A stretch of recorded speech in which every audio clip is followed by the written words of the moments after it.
All right, today we're pulling back the curtain on the psyche of a fascinating subject, the uncanny god. This is an architect who literally built a cosmic prison to the exact dimensions of his own ego. So, let's begin the diagnosis.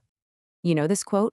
It's basically the key to this entire case study. This is the central conflict we're going to explore, this massive galactic war between an intellect that can rewrite reality and a deep-seated, unshakable insecurity. It's the power of a god versus the wound of a mortal. So this is the big question we're tackling today. How does a being with almost limitless power end up building an entire world, not as some grand monument to his strength, but as a desperate, over-the-top fortress against his own feelings of smallness? To really understand the fortress, we have to understand the prisoner inside. So let's start our diagnosis at the very beginning, with the subject's origin story. Because trust me, this is where we find the foundational trauma that drives every single thing he does. Okay, so here are our two main players, the nomad from the stars and his rival, the golden shepherd. The whole pathology, the entire issue, starts right here, in this power dynamic. The nomad's entire identity was forged while living in the shadow of someone else's light. I mean, this is a classic inferiority complex, just blown up to a cosmic scale. And just look at the contrast here. It's night and day.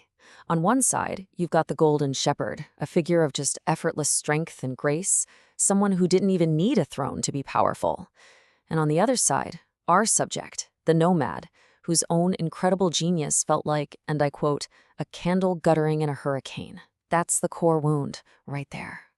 Well, this feeling of inadequacy leads to a pretty critical event, the dark apotheosis. In this desperate attempt to escape that feeling of being small, the nomad seizes the omega effect, which is basically the chaotic blood of the universe itself. And this isn't just a simple power-up. It's a deep psychological attempt to completely overwrite his own identity, to erase the man who felt less than. So now that we kind of get the trauma, let's start looking at the symptoms. We're going to see how this deep internal insecurity literally manifests on the outside as an entire world, an architecture that is a perfect reflection of his own inner turmoil.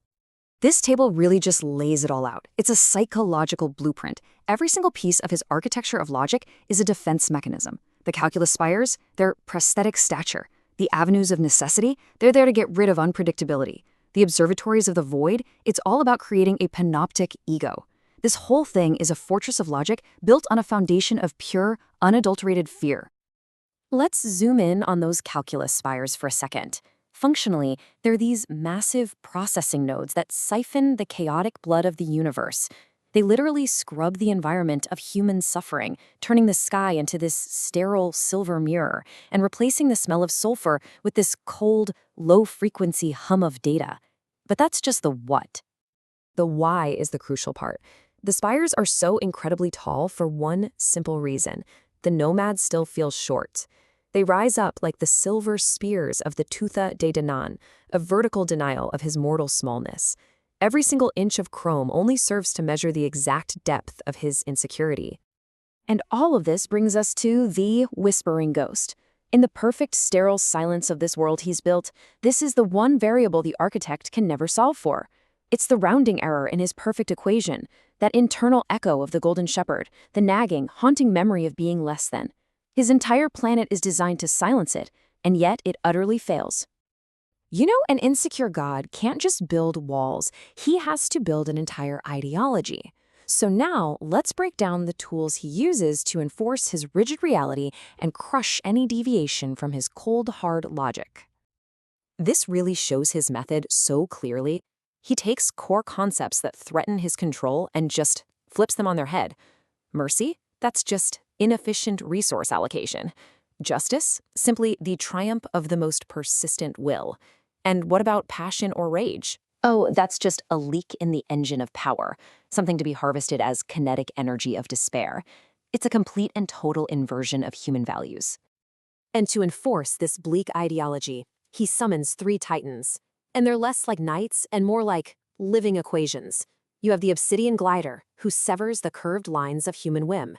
The orichalcum wizard, who uses shadow magic, like a Slavic zmei, to filter spirits into programmable light. And then there's Solaris, the volcanic guardian, who brings the frost of logic to any heart that dares to dream. basically acting like a winter god to incinerate hope. So what's the endgame here? What's the whole point of this system? Well, it's horrifyingly simple: to achieve the numbness of the solved. The goal is to turn a vibrant living population into predictable, interchangeable gears in a machine, stamping out every last spark of individuality. Okay, now we arrive at what is maybe the most revealing piece of evidence in this entire case study. Seriously, this is the key that unlocks the final diagnosis of the uncanny gods condition. So let me just ask you, after building an entire world from scratch, leveling mountains, and rewriting reality itself, what could possibly be the ultimate undeniable proof of his deep-seated insecurity? The answer is as simple as it is pathetic. He cosplays as his own trauma. All that power, all that calculation, and his ultimate expression of self is to literally dress up as the thing that broke him in the first place. And here it is, the armor of irony, forged from the weeping steel of the abyss. But notice the most critical detail here. That's not his own symbol on his chest. No, it's the inverted sigil of his nemesis. He claims he's mocking him, turning a symbol of his past into a weapon. But let's be clinical for a second. The reality is this: his attempt to mock his enemy is the very thing that proves he is a prisoner to that enemy's memory. He puts on this mask to try and prove he's moved past his trauma, but in doing so, he makes sure his identity is forever tethered to the one man he hates most. And that right there leads us to our final section. Let's put all the pieces together and articulate the final diagnosis, the inescapable paradox at the very heart of the uncanny god, and his ultimate prognosis. We call this the strategic paradox. His absolute godlike power, it's not an act of creation at all. It's a desperate, planetary-scale reaction to the Golden Shepherd's light.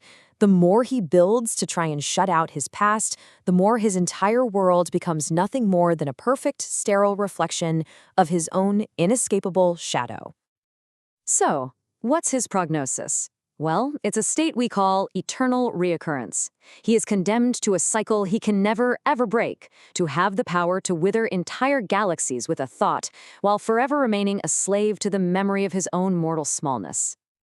This whole case study really leaves us with one final provocative question. After all the calculations, after leveling a world and siphoning the stars, if absolute power cannot solve for the variable of the human heart, then what really is the value of the entire equation?